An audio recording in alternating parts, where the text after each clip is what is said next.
Hi guys! Welcome to my vlog. Meron nga po pala tayo bagong bisita na naman dito sa aming tindahan.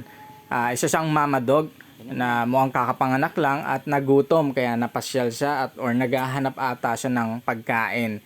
Nung makita niya nga yung lagayan ng dog food or yung kainan sa may tindahan, nilapitan niya to. At dinagdagan ko at ibinigay ko sa kanya. At yan nga po, kukunin niya yan, dadalhin niya doon sa may damuhan. Ayan nga po, dyan niya dinala sa may damuhan, nakabakod pa po yan, kaya medyo nahirapan din akong kunin yan para lagyan ulit para sa kanyang second batch kasi bumalik siya sa may tindahan para siguro humingi ulit ng pagkain. Yan nga, binigyan ko siya ulit at na-enjoy naman niya ang pagkain. This time hindi naman niya dinala yung pagkainan doon sa damuhan at dyan na mismo siya kumain.